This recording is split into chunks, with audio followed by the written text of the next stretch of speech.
სურბ ასტვაცაცინი, სურბ მინასი, სურბ ნშანი, ნორაშენი და სურბ გებორქი თბილისში, მარდის ეკლესია ახალციხეში, ახტალა, ხუჯაბი და ქობაერი ლორეტაშილში.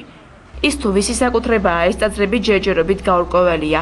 სომეხი და ქართველი პატრიარქების შეხვედრის ერთ-ერთი მთავარი თემა მათი ბედიც გახლდათ. კავკასიის საკითხების ექსპერტის მამუკა არეშიძის თქმით კი სომხეთის პატრიარქს ქვეყანაში შიდა პრობლემები აქვს და საქართველოში სტუმრობა დადებითად შეიძლება მივიჩნიოთ. მისი ვიზიტი ემსახურებოდა იმ პრობლემის მოგვარებას პირადად, რომელიც ითვლება სომხურ საზოგადოებაში, რომ საქართველოსთან არსებობს და გარდა ამისა ჯავახეთის პირველად მონახულებას. ეს იყო რეიტინგული, ესე ვთქვათ, ვიზიტი უფრო მეტად. იმიტომ რომ 100 წელია მართლა არ ყოფილა არც ერთ პატრიარქი სომხეთისა ჯავახეთში. რელიგიათმცოდნე ბექამ ინდიაშვილი კომისიის შექმნის იდეას სკეპტიკურად უყურებს.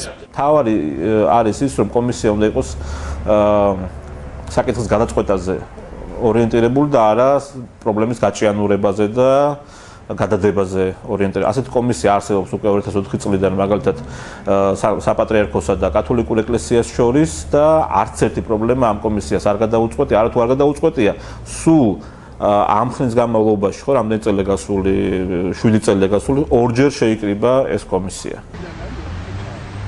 არმენოლოგი ბონდუ არველაძე 15 წლის წინ სომეხი მეცნიერის სამუელ კარაპეტიანის გამოცემულ იმ წიგნზე საუბრობს, სადაც 650 ქართული ტაძარი სომხურად არის წარმოჩენილი. ეს არის გაბერილი რიცხვი. სომხური ეკლესიების რაოდენობა საქართველოში ამ ავტორს აქვს გაბერილი რიცხვი და ამდენი ეკლესია, სომხური ეკლესია და სომხური ნაგებობა, საოცარ საქართველოში არ შეიძლება ყოფილიყო. მოსახლეობის უმეტესობა გარეგინ მეორის ვიზის დადებითად აბაზებს და ორ ეკლესიას შორის ურთიერთობის მომხრეა.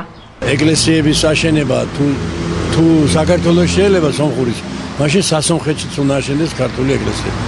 რა ვიცი, მეგობრობა ოდითგანვე გვაკავშირებს დიდი ხნის ურთიერთობა და მეგობრობა და რა თქმა უნდა ხალხთან ურთიერთობა, სიყვარული და გაგრძელდეს. რა თქმა უნდა იყოს ძმური კავშირი, მეტი არაფერი. რელიგიათმცოდნეები აღნიშნავენ, რომ შედეგის მისაღწევად კომისია რეალურად უნდა იყოს მოქმედი, მაგრამ მიაჩნიათ, რომ მისი შექმნა პროცესს გააჭიანურებს.